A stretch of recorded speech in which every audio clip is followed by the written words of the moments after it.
ఓం శాంతి. ఈరోజు Murali date 18th March 2026. బాబా చెప్తున్నారు, మధురాతి మధురమైన సేవాదారి పిల్లలు, సేవలో విఘ్నాలు కలిగించు పనులేవి చేయకండి. ప్రశ్న: సంగం యుగంలో పిల్లలైన మీరు పూర్తి యాక్యురేట్గా తయారవ్వాలి. పూర్తి యాక్యురేట్గా ఎవరు అవ్వగలరు? జవాబు: 1. సత్యమైన తండ్రితో ఎవరైతే సదా సత్యంగా ఉంటారో వారు పూర్తి ఖచ్చితంగా అవ్వగలరు. లోపల ఒకటి, వెలుపల మరొకటి లేకుండా ఉండాలి. 2. ఎవరైతే శివబాబాను గురించి తప్ప ఇతర విషయాలలోకి వెళ్ళని వారు. 3. ఎవరైతే ప్రతి అడుగు శ్రీమతానుసారం నడుచుకుంటారో, ఎలాంటి నిర్లక్ష్యము చేయని వారిగా ఉంటారో వారే చాలా యాక్యురేట్గా అవుతారు. పాట: చిన్ననాటి రోజులు మర్చిపోరాదు. ఓం శాంతి. మధురాతి మధురమైన ఆత్మీక పిల్లలు పాటలోని 2 చరణాలు విన్నారు. బేహద్ తండ్రి బేహద్ వారసత్వాన్ని ఇస్తున్నారని నిశ్చయం ఉంది. ఇటువంటి తండ్రికి మనము పిల్లలుగా అయ్యాము కనుక తండ్రి శ్రీమతానుసారం కూడా నడుచుకోవాలి. లేకుంటే ఏమవుతుంది? ఇప్పుడిప్పుడే సంతోషంగా నవ్వుతూ మేము మహారాజులుగా మహారాణులుగా అవుతామని అంటారు. ఒకవేళ చేయి వదిలేస్తే వెళ్ళి మళ్ళీ సాధారణ ప్రజలుగా అవుతారు. స్వర్గలోకమేమో తప్పకుండా వస్తారు. అలాగని అందరూ స్వర్గంలోకి వస్తారని కాదు. ఎవరైతే సత్య త్రేతాయుగాలలో వచ్చేవారిగా ఉంటారో వారే వస్తారు. సత్యుగ త్రేతాయుగాలు రెండింటినీ కలిపి స్వర్గమని అంటారు. కానీ ఎవరైతే మొట్టమొదట నూతన ప్రపంచంలోకి వస్తారో వారికి మంచి సుఖం లభిస్తుంది. తర్వాత వచ్చేవారు ఎవరూ జ్ఞానం తీసుకోరు. జ్ఞానం తీసుకునేవారు సత్య త్రేతాయుగాలలో వస్తారు. మిగిలిన వారు రావణ రాజ్యంలో వస్తారు. వారు అల్పమైన సుఖాన్ని పొందగలరు. సత్య త్రేతాయుగాలలో చాలా సుఖం ఉంటుంది కదా. అందువలన పురుషార్థం చేసి తండ్రి ద్వారా అనంతమైన వారసత్వాన్ని పొందుకోవాలి. ఈ గొప్ప సంతోషకరమైన వార్తను కార్డులపై అచ్చివేయించాలి. అందులో కూడా అత్యంత ఉన్నతమైన బేహద్దు తండ్రి తెలిపే సంతోషకరమైన వార్త అని ఉండాలి.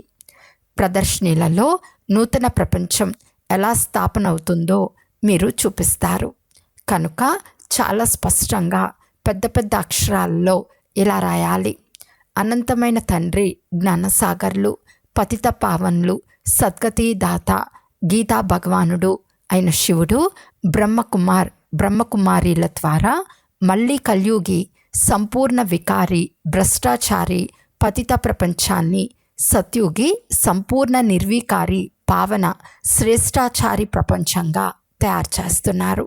ఈ సంతోషకరమైన వార్తను వచ్చి వినండి, అర్థం చేసుకోండి.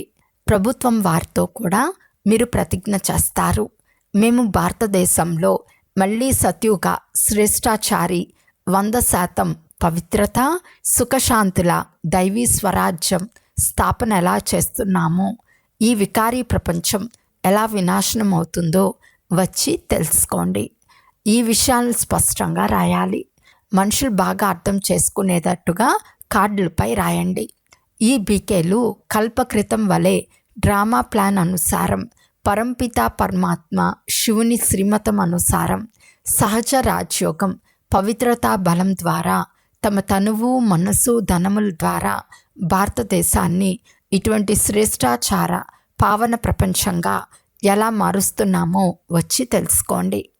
స్పష్టంగా ఎవరికైనా అర్థమగునట్లు కార్డులపై అచ్చివేయించండి. తద్వారా ఈ బీకేలు శివబాబా మతంను అనుసరించి గాంధీ గారు కోరుకున్న రామరాజ్యాన్ని స్థాపన చేస్తున్నారని అందరూ అర్థం చేసుకోగలరు. గాంధీ గారి కోరిక కూడా ఇదే.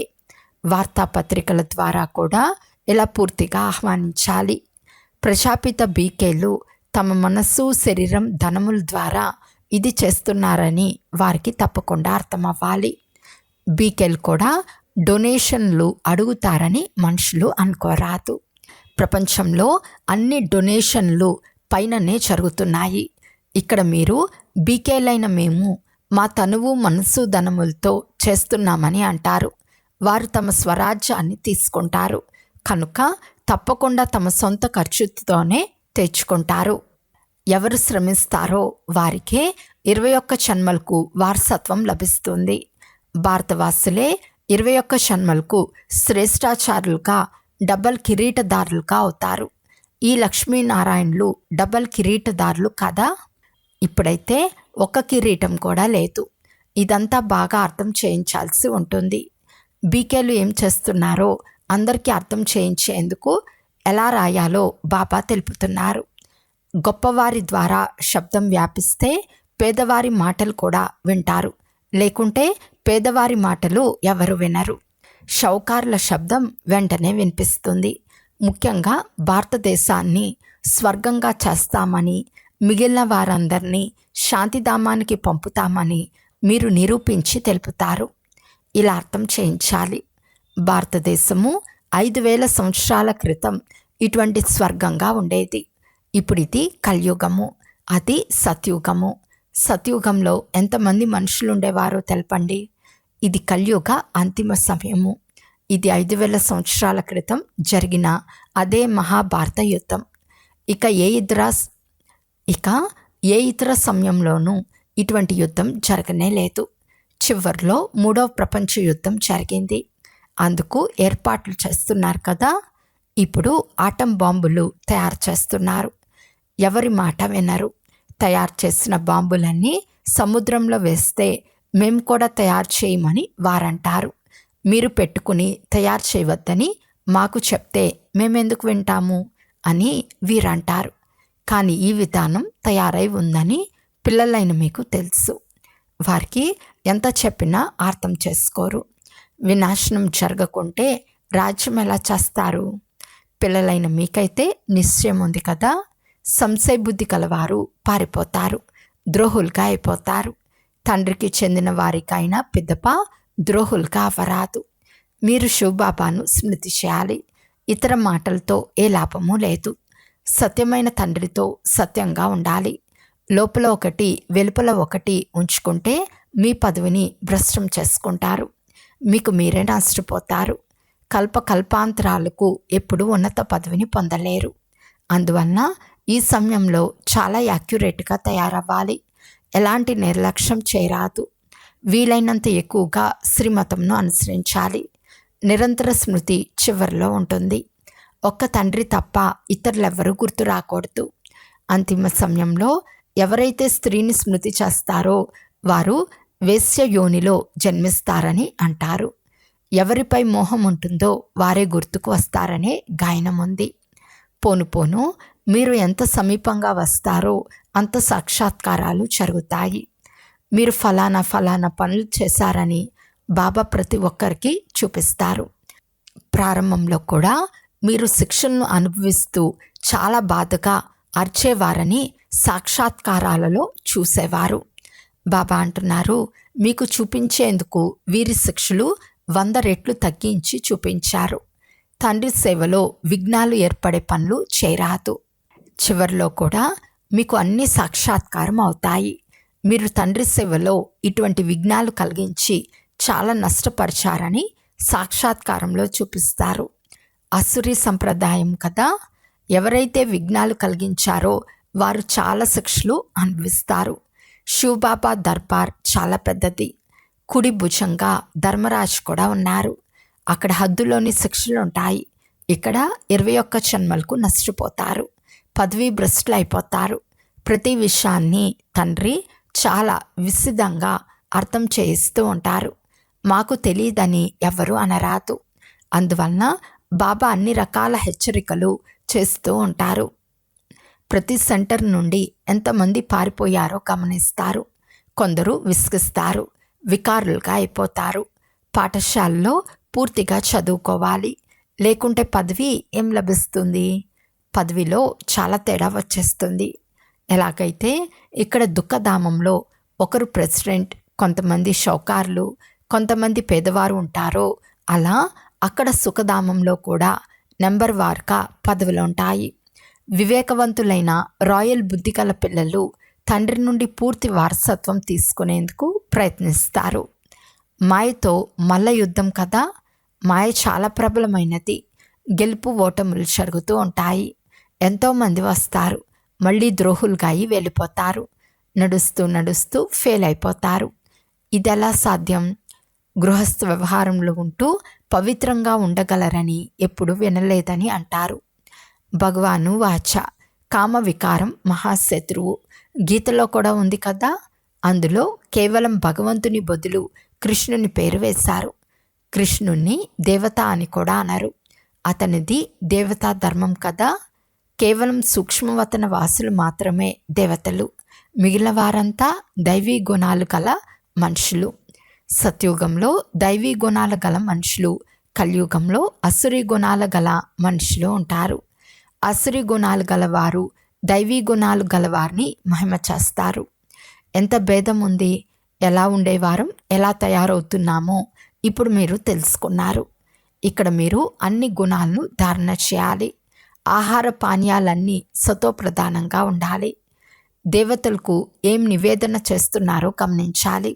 శ్రీనాథ్ ద్వారానికి పోయి చూడండి, ఎంత శుద్ధ భోజనం తయారు చేస్తారు. అక్కడ ఉండేది వైష్ణవులు. జగన్నాథ్పురంలో ఏం లభిస్తుంది? వట్టి వరి అన్నం. అక్కడ వామ మార్గంలోని చాలా వికారి అశ్లీల చిత్రాలు ఉన్నాయి.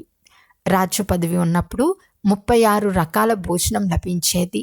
అందువలన శ్రీనాథ్ ద్వారంలో చాలా సంపన్నమైన భోజనం తయారవుతుంది. పూరిది వేరే, శ్రీనాథ్ది వేరే. పూరి మందిరంలో దేవతల డ్రెస్సుల్లో చాలా వికారీ చిత్రాలున్నాయి. అందువలన భోగ్ కూడా అంత మంచిగా జరగదు. కేవలం బియ్యపు అండాలు పొయ్యి మీద ఉంచుతారు, నెయ్యి కొద్దిగా కూడా వేయరు. ఈ తేడా చూపిస్తారు. భారతదేశం ఎలా ఉండేది, తర్వాత ఎలా తయారైంది, ఇప్పుడు ఏ గతిలో ఉందో చూడండి. అన్నం కూడా పూర్తిగా లభించదు. వారి ప్లాన్కు, శివబాబా ప్లాన్కు రాత్రికి పగలుకున్నంత తేడా ఉంది. ఆ ప్లాన్లన్నీ మట్టిలో కలిసిపోతాయి. ప్రకృతి బీభత్సాలు జరుగుతాయి. ధాన్యం మొదలైనవేవి లభించవు. అక్కడక్కడ వర్షం చాలా ఎక్కువగా పడుతుంది, అక్కడక్కడ పడనే పడదు. చాలా నష్టం జరుగుతుంది. ఈ సమయంలో తత్వాలు కూడా తమ ప్రధానంగా ఉన్నాయి. వర్షం కూడా ఎప్పుడంటే అప్పుడు, అవసరం లేనప్పుడు పడుతూ ఉంటుంది. తుఫాన్లు కూడా తమ ప్రధానంగా వస్తాయి. సూర్యుడు కూడా చెప్పేందుకు వీలు లేనంతగా తాపింపచేస్తాడు. ఈ ప్రకృతి ప్రకోపాలు డ్రామాలో రచింపబడి ఉన్నాయి. వారిది వినాశకాలంలో విపరీత బుద్ధి, మీది తండ్రితో ప్రీతి బుద్ధి. అజ్ఞాన కాలంలో కూడా మంచి పుత్రులపై తల్లిదండ్రులకు ప్రేమ ఉంటుంది. అందువలన బాబా కూడా నెంబర్వార్ పురుషార్థానుసారం ప్రియ స్మృతులు అని అంటారు. ఎంతెంత సర్వీస్ చేస్తారో అంత పొందుకుంటారు. సేవ చేయాలి కదా. ముఖ్యంగా భారతదేశానికి మరియు ప్రపంచమంతటికి సేవ చేయాలి. భారతదేశాన్ని స్వర్గంగా తయారు చేయాలి. మిగిలిన వారందరినీ శాంతిధామానికి పంపాలి. భారతదేశానికి స్వర్గ వారసత్వం లభిస్తుంది. మిగిలిన వారందరికీ ముక్తి వారసత్వంగా లభిస్తుంది. అందరూ వెళ్ళిపోతారు. హాహాకారాల తర్వాత జై జై ధ్వనులు వినిపిస్తాయి. ఎన్నో ఆక్రందనలు వినిపిస్తాయి. ఇది అనవసరమైన రక్త ప్రవాహపు ఆట. ప్రకృతి బీభత్సాలు కూడా జరుగుతాయి. అందరూ మన్నించే తీరాలి. తండ్రి పిల్లలకు అర్థం చేయిస్తున్నారు. పురుషార్థం పూర్తిగా చేసుకోండి. తండ్రికి సదా ఆజ్ఞాకారులుగా, నమ్మకస్తులుగా ఉండాలి. సేవాదారులుగా అవ్వాలి. కల్పకృతం ఎవరు ఎటువంటి సేవ చేశారో అది సాక్షాత్కారం అవుతూ ఉంటుంది. మీరు సాక్షిగా ఉండి చూస్తూ ఉంటారు. మీరిప్పుడు స్వదర్శన చక్రధారులుగా అయ్యారు. సదా బుద్ధిలో స్వదర్శన చక్రం తిరుగుతూ ఉండాలి. మనం 84 జన్మలు ఇలా ఇలా తీసుకున్నామనే స్మృతి ఉండాలి. ఇప్పుడు మనం ఇంటికి తిరిగి వెళ్ళిపోతాము. తండ్రి గుర్తుండాలి, ఇల్లు కూడా గుర్తుండాలి, సత్యుగం కూడా గుర్తుండాలి. రోజంతా బుద్ధిలో ఇదే చింతన జరుగుతూ ఉండాలి. ఇప్పుడు మనం విశ్వరాజకుమారులుగా అవుతాము. మేము శ్రీలక్ష్మిగా లేక శ్రీనారాయణునిగా అవుతాము. నష ఎక్కాలి కదా. బాబాకు నష ఉంటుంది. బాబా ప్రతిరోజు ఈ లక్ష్మీనారాయణుల చిత్రాన్ని చూస్తూ ఉంటారు. లోపల నశ ఉంటుంది కదా, రేపు నేను ఈ కృష్ణునిగా అవుతాను, తర్వాత శ్రీనారాయణునిగా అవుతాను, తతత్వం మీరు కూడా అలా అవుతారు కదా. ఇది రాజయోగం, ప్రజాయోగం కాదు. ఆత్మలకు మళ్ళీ తమ రాజ్య భాగ్యం లభిస్తుంది. పిల్లలు తమ రాజ్యాన్ని పోగొట్టుకున్నారు, ఇప్పుడు మళ్ళీ రాజ్యం తీసుకుంటున్నారు. బాబా ఈ చిత్రాలు మొదలైన వాటిని పిల్లలైన మీరు చూసి సంతోషించేందుకు తయారు చేస్తారు. 21 జన్మలకు మనం స్వర్గరాజ్య భాగ్యాన్ని పొందుకుంటున్నాము. ఎంత సులభం! ఈ బాబా ఈ ప్రజాపిత బ్రహ్మ ద్వారా రాజయోగాన్ని నేర్పిస్తున్నారు. మళ్ళీ మనం వెళ్ళి ఇలా అవుతాము. చూస్తూనే సంతోషపు పాదరసం మీటర్ పైకి ఎక్కిపోతుంది. మనం తండ్రి స్మృతిలో ఉన్నందున విశ్వ రాకుమారులుగా అవుతాము. ఎంత ఖుషి ఉండాలి! నేను చదువుకుంటున్నాను, మీరు కూడా చదువుకుంటున్నారు. ఈ చదువు తర్వాత మనం వెళ్ళి ఈ విధంగా అవుతాము. మొత్తం ఆధారం అంతా చదువే. ఎంత చదువుకుంటారో అంత సంపాదన ఉంటుంది కదా. బాబా అంటున్నారు, ఒక్కొక్క సర్జన్ ఒక్కొక్క కేసుకు లక్షల రూపాయలు కూడా సంపాదిస్తాడు. ఇటువంటి తెలివిగల సర్జన్లు కూడా ఉంటారు. బ్యారిస్టర్లో కూడా ఈ విధంగా ఉంటారు. కొందరు చాలా సంపాదిస్తారు, కొందరిని చూస్తే వారి కోటు కూడా చినిగిపోయి ఉంటుంది. ఇది కూడా అటువంటిదే. అందుకే బాబా మాటి మాటికి చెప్తారు, పిల్లలు ఏ పొరపాటు తప్పు చేయకండి, సదా శ్రీమతాన్ని అనుసరించండి. శ్రీ శ్రీ శివబాబా ద్వారా మీరు శ్రేష్టంగా తయారవుతారు. పిల్లలైన మీరు తండ్రి ద్వారా అనేక సార్లు వారసత్వం తీసుకున్నారు, పోగొట్టుకున్నారు. 21 జన్మల వారసత్వం అర్ధకల్పం వరకు లభిస్తుంది. అర్ధకల్పము అంటే 2500 సంవత్సరాలు సుఖం పొందుకుంటారు. మంచిది. అచ్చా,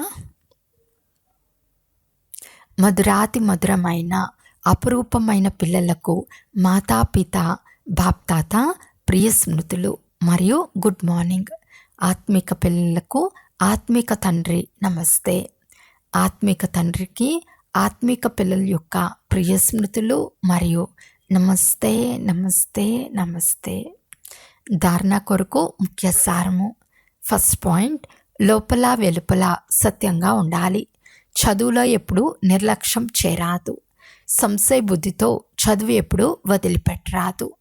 సేవలో విఘ్నరూపంగా అవరాదు. సెకండ్ పాయింట్, అందరికీ సంతోషకరమైన వార్తను వినిపించండి. మేము పవిత్రతా బలంతో శ్రీమతానుసారం మా తనువు మనసు ధనముల సహయోగంతో 21 జన్మలకు భారతదేశాన్ని శ్రేష్టాచార్ డబల్ కిరీటదారులుగా తయారు చేయు సేవ చేస్తున్నాము. ఈరోజు వరదానము.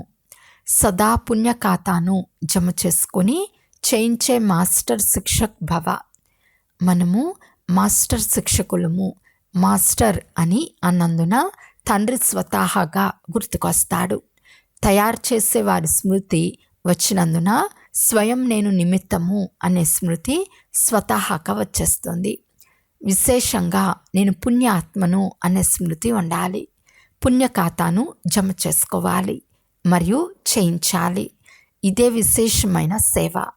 పుణ్యాత్మ ఎప్పుడూ సంకల్ప మాత్రంలో కూడా పాపం యొక్క 1% కూడా చేరాదు. మాస్టర్ శిక్షకులు అనగా సదా పుణ్య ఖాతాను జమ చేసుకొని చేయించేవారు. బాప్ సమాన్ ఆత్మలు. స్లోగన్: సంఘటన యొక్క మహత్వాన్ని తెలుసుకున్న వారు సంఘటనలోనే సురక్షితంగా అనుభవం చేస్తారు. అవ్యక్త సూచన: నిశ్చయం యొక్క పునాదిని గట్టి చేసుకుని సదా నిర్భయంగా నిశ్చంతంగా ఉండండి. ఎవరంత నిశ్చయబుద్ధి కలవారిగా ఉంటారో అంతగానే అన్ని విషయాలలో విజయులుగా ఉంటారు. నిశ్చయబుద్ధి కలవారు ఎప్పుడూ ఓడిపోరు. ఓడిపోతే నిశ్చయంలో లోపం ఉందని అర్థం చేసుకోవాలి. నిశ్చయబుద్ధి విజయీ రత్నాలలో నేను ఒక రత్నాన్ని అని స్వయాన్ని భావించుకోవాలి. ఏ విఘ్నం వచ్చినా దాన్ని పరీక్షగా భావించి పాస్ అవ్వాలి. విషయాన్ని చూడరాదు, కానీ పరీక్షగా భావించి పాస్ అవ్వాలి. अच्छा, ओम शांति।